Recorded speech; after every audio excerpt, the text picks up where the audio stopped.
జై హిందూ ప్రేక్షకులకు నమస్కారం. హిందూ మతంలో శ్రీ మహావిష్ణువుకు అంకితం చేయబడిన తిథి ఏకాదశి. ఈ తిథి చాలా ముఖ్యమైంది, పవిత్రమైంది. ఏడాదిలో వచ్చే 24 ఏకాదశులు ముఖ్యమైనవే. దేనికదే విశిష్టతను, ప్రాముఖ్యతను కలిగి ఉన్నవే. ప్రతి సంవత్సరం మార్గశిర మాసంలో వచ్చే బహుళ ఏకాదశిని సఫల ఏకాదశిగా జరుపుకుంటారు. సఫల ఏకాదశిని ఎందుకు జరుపుకుంటారు? సఫల ఏకాదశి ప్రాముఖ్యత ఏంటో ఇప్పుడు తెలుసుకుందాం.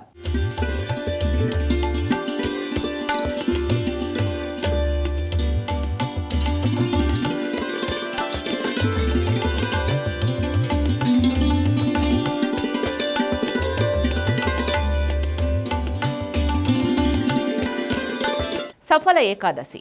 ఈ సఫల ఏకాదశి మహత్యాన్ని పాండవుల్లో అగ్రజుడైన ధర్మరాజుకు శ్రీకృష్ణుడు చెప్పినట్లు శాస్త్రాలు చెప్తున్నాయి. మార్గశిర మాసంలో వచ్చే బహుళ ఏకాదశినే సఫల ఏకాదశి అంటారు. ఈ రోజున నిష్ఠతో ఉపవసించి జాగరణ చేసి శ్రీ విష్ణుమూర్తిని పూజించడం ద్వారా పాపాలు నశించిపోతాయి, ముక్తి లభిస్తుంది.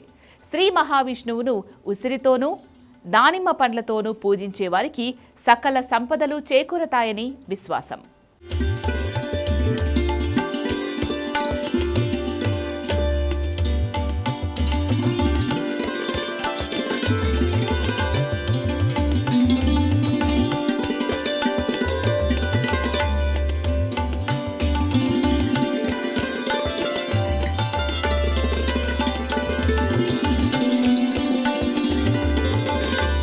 సఫల ఏకాదశి రోజున జాగరణ చేసి ఆలయాల్లో దీపాలు వెలిగిస్తే 5000 సంవత్సరాలు తపస్సు చేసిన ఫలితం దక్కుతుంది.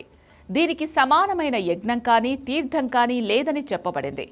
సఫల ఏకాదశి విశిష్టతను చాటి చెప్పే కథను కూడా శ్రీకృష్ణుడు పాండవులకు చెప్పినట్లు పురాణాలు చెప్తున్నాయి. పూర్వం చంపావతి రాజ్యమును మహిష్మంతుడు అనే రాజు పాలించేవాడు. అతడికి లుంభకుడు అనే కుమారుడుండేవాడు. లుంభకుడు అధర్మవర్తనుడై జీవిస్తూ ఉండడంతో కుమారుణ్ణి కూడా చూడకుండా రాజు వాడిని రాజ్య బహిష్కరణ శిక్ష విధించాడు. లుంభకుడు అడవుల పాలై ఆహారం దొరక్క తన పరిస్థితికి పశ్చాత్తాపడుతూ మర్రి చెట్టు వద్ద రాత్రంతా గడిపి ఏమీ తినకుండా చింతిస్తూ స్పృహ తప్పి పడిపోయాడు. ఆనాడు ఏకాదశి ఆహారం లభించక ఉపవాసమును అప్రయత్నముగా పాటించడంతో శ్రీహరి ప్రత్యక్షమై రాజ్యాన్ని ప్రసాదించినట్లు పురాణాలు చెప్తున్నాయి. లుంభకుడు సక్రమమైన పరిపాలన చేసి మరణానంతరం వైకుంఠానికి చేరుకున్నాడని చెప్పబడింది. అయితే ఈ సఫల ఏకాదశి నాడు ఉపవాసం ఉండడం వల్ల కలిగే ప్రయోజనాలేంటో ఇప్పుడు తెలుసుకుందాం.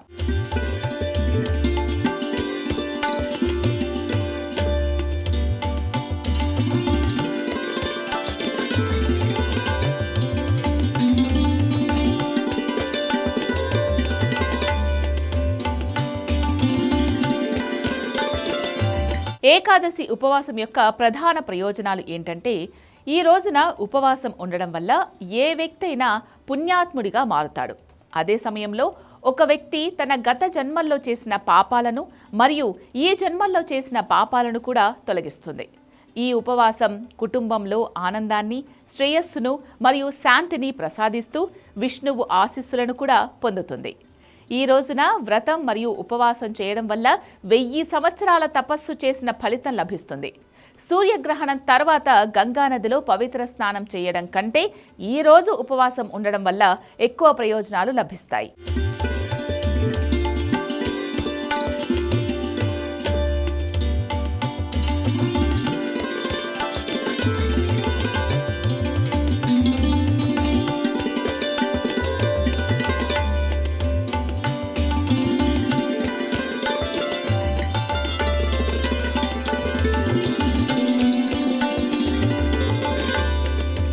సఫల ఏకాదశి వ్రతాన్ని భక్తితో మరియు నిజాయితీతో ఆచరించినప్పుడు ఒకరి మెదడు మరియు హృదయాన్ని శుద్ధి చేసి మరణం తర్వాత మోక్షంలోకి ప్రవేశించడానికి సిద్ధం చేస్తుంది.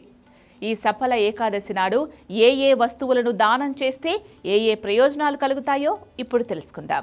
సఫల ఏకాదశి నాడు ఆరోగ్య సంబంధిత సమస్యలను తొలగించడానికి ధాన్యాలను దానం చేయొచ్చు. ఆర్థిక సమస్యలను తొలగించడానికి బట్టలు, గొడుగులు లేదా బూట్లు దానం చేయండి. వివాదాల నుంచి బయటపడడానికి తీపి ఆహారాన్ని, ముఖ్యంగా బెల్లాన్ని దానం చేయండి. త్వరగా వివాహం కావడానికి అరటిపండ్లు, కుంకుమ పువ్వు లేదా పసుపు దానం చేయొచ్చు. సంతానాన్ని పొందడానికి ఒక రావి చెట్టును నాటాలి.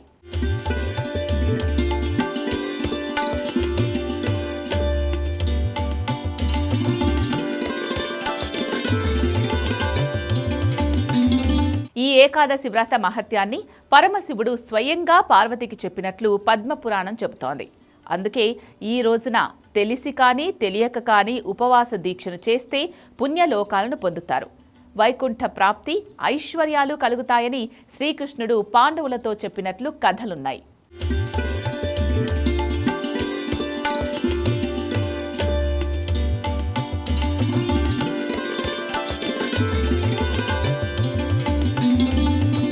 చూశారుగా సఫల ఏకాదశి ఎంత విశిష్టమైందో. మరి అందరూ కూడా ఈ సఫల ఏకాదశి వ్రతాన్ని భక్తి శ్రద్ధలతో ఆచరించి ఆ మహావిష్ణువు కృపకు పాత్రులవుదాం. నమస్కారం.